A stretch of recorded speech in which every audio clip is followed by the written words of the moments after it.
नाज़रीन मोहतरम, अल्लाह के एक बुर्गज़ीदा बुज़ुर्ग एक बार दरियाए दजला के किनारे से गुज़र रहे हैं कि अचानक उनका पाँव किसी सख्त चीज़ से टकराया। गौर से देखा तो पता चला कि वो किसी शख्स की बोसीदा खोपड़ी थी और अल्लाह का करना देखें कि वो खोपड़ी उन बुज़ुर्ग से कलाम करने लगी और कहने लगी, ए मर्द नादा, एक वक्त वो भी था कि जब मैं एक बड़ी रियासत का बादशाह हुआ करता था। ये बोसीदा खोपड़ी जिसे तूने ठोकर मारी है, ये ताजे शाही से आरास्ता हुआ करती थी। किस्मत का पहिया मेरे हक में चल रहा था। मैंने इराक को फतह किया, फिर किरमान पर धावा बोला, मगर नागहानी मौत ने मेरी बढ़ती हुई पेशकदमी रोक दी और मेरा वही सर जिस पर कभी ताजे शाही सजा करता था, अब हशरातुल अर्ज़ की आमाजगाह से है। बहादुर शाह जफ़र भी एक बादशाह था नाज़रीन कराम। उसने इस वाक़े की मंजरकशी भी क्या खूब की है। फरमाते हैं, कल मेरा पाँव कासाए सर पे जो आ गया, कल मेरा पाँव कासाए सर पे जो आ गया, यकसर वो इस्तख्वान शिकस्तों से चूर था। कहने लगा कि देख के चल राहे बेखबर, कहने लगा कि देख के चल राहे बेखबर, मैं भी कभी किसी का सरे पुर गुरूर था। ये जो गुरूर और तकब्बुर होता है ना नाज़रीन कराम, यही है असल फसाद की जड़। ये इंसान को तबाह बर्बाद करके छोड़ता है। दुनिया में सबसे पहला गुनाह जो किया गया था वो क्या था? वो तकब्बुर था। और नफ्स की बदतरीन बुराइयों में सबसे आखिर में पीछा छोड़ने वाली बुराई भी यही तकब्बुर होती है। रसूल अल्लाह सल्लल्लाहु अलैहि वसल्लम आक़ाए दो जहां फरमाते हैं कि जिसके दिल में राई के दाने के बराबर, राई का दाना कितना सा होता है, राई के दाने के बराबर भी तकब्बुर होगा, वो जन्नत में दाखिल नहीं हो सकेगा। और ये भी आप ही का इरशाद गिरामी है नाज़रीन कराम कि क़यामत के रोज़ कुछ लोगों को चूंटियों की शक्ल में उठाया जाएगा।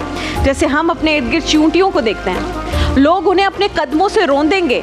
अगर कोई पूछेगा कि चूंटियों की शक्ल में कौन लोग हैं, तो अल्लाह ताला फरमाएगा कि ये वो लोग हैं जो तकब्बुर किया करते थे। इरशाद होता है कि चाहे कितना ही अकड़ लो, कितने ही जोर से पाँव मार कर चलो, कितना ही दंदनाते हुए चलने की कोशिश करो, तुम हमारी ज़मीन नहीं फाड़ सकते। हमारी मखलूक़ात बड़ी अजीम है, हमारी ये कायनात और इसकी वुसअत तुम्हारे तसव्वुर से भी मावरा है। तुम कितनी ही गर्दनें अकड़ा लो, कितनी ही ऊंची पगड़ियाँ पहन लो, फिर भी तुम पहाड़ों की बुलंदियों को नहीं छू सकते। तो ना इंसान ज़मीन को फाड़ सकता है, ना आसमान की बुलंदी को छू सकता है। तो फिर समझ नहीं आता कि आखिर गुरूर किस शय पर ये इंसान करता है। दुनिया में कौन सी चीज़ है जो इसकी अपनी है? क्या लेकर आया था, क्या लेकर जाएगा? कफन में नाज़रीन कराम जेब तक नहीं होती। कल तक जो हुक्मरान अपने वज़ीरों मुशीरों के हिसार में बड़े प्रोटोकॉल के साथ चलते फिरते थे, बड़े बड़े महल्लात शाही में रहा करते थे, कहाँ हैं आज वो? बड़े बड़े दुनिया के आप किसी भी पॉलिटिशियन को देख लें, किसी भी बादशाह को देख लें, उनके मकबरे अब वीरान पड़े हैं। कोई ना उन पर चिराग जलाने वाला है, ना फूल चढ़ाने वाला है। और वो कहते हैं ना, बर मज़ारे माँ गरीबा ने चिरागे ने गुले, यानी उस गरीब के मज़ार पर न चिराग है न फूल। वही जिस्म जिन पर इंसान अकड़ता है, मरने के बाद बोसीदा हड्डियों का पिंजर बन चुके हैं।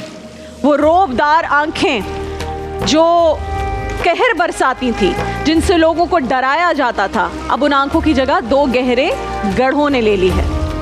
वही चेहरा जो लोगों की निगाहों का मरकज़ हुआ करता था, जिस चेहरे के ऊपर प्राउडनेस फील करते हैं हम, खुशामदी और चापलोस जिन्हें चौदहवीं का चांद कहकर गुरूर बढ़ा देते हैं, आज पहले दिन के चांद की तरह खोखला है। वो गर्दन, वो सीना, वो सर जो हर वक्त गुरूर से अकड़ा रहता है, उठा रहता है, अब उसमें कीड़े किलबिला रहे हैं। पूरे जिस्म के गर्द हशरातुल अर्ज़ ने डेरा डाल रखा है। मुग़ल बादशाह नूरुद्दीन जहांगीर की जो चहीती मलका नूर जहां थी, उनको भी अपने इसी ज़ाहिरी हुस्न और जमाल पर बड़ा गुरूर था नाज़रीन कराम। और जब कहानियाँ इस तरह की हैं कि जब वो जुलूस की शक्ल में अपने महल से निकलती थी, तो रास्ते में मौजूद रियाया उसकी एक झलक देखने के लिए एक दूसरे पर कूद पड़ती थी कि बस एक नज़र हमें मलिका की दिख जाए। भगदड़ मच जाया करती थी। उसकी एक निगाह गलत अंदाज पर लोग अपनी जान देने के लिए तैयार हो जाते थे। आज लाहौर में आप उसकी कब्र पर जाएं तो आपको उसके लोहे मज़ार के करीब ही कहीं ना कहीं ये शेर लिखा हुआ मिलेगा जो आपके सामने पेश कर रही हूँ कि कताले जहां माशूक जो थे, कताले जहां माशूक जो थे, सूने हैं पड़े मरकद उनके, सूने हैं पड़े मरकद उनके, कल मरने वाले लाखों थे, आज रोने वाला कोई नहीं। दरख्त जितना ऊंचा होगा नाज़रीन कराम, उसका साया उतना ही छोटा होगा। इसीलिए ऊंचा बनने के बजाय आज से हम सब मिलकर बड़ा बनने की कोशिश करते हैं, बेहतर बनने की कोशिश करते हैं। ज़मीन पर रहना है तो आजिज़ बनकर रहना होगा, खाकसार बनकर रहना होगा। ज़मीन के ऊपर आजिज़ी के साथ रहना सीख लेंगे तो ज़मीन के नीचे भी सुकून से इंशाअल्लाह रह पाएंगे और अपनी ज़िंदगी में हर किसी को अहमियत देना सीख लें। जो अच्छा होगा वो आपको खुशी देगा, जो बुरा होगा वो आपको कोई ना कोई लर्निंग देगा, आपको सबक देकर जाएगा। तो आपने किसी और को देखकर अपना मिजाज नहीं बदलना, आप डटे रहें उसी मिजाज पर जिस मिजाज पर आप हैं। इंशाअल्लाह जो इर्द गिर्द लोग हैं वो बेहतर हो जाएंगे। तो आपने खुद को कभी भी तकब्बुर में नहीं लेकर आना, खुद को बेहतर बनाइए, अच्छे अखलाक वाला बनाइए।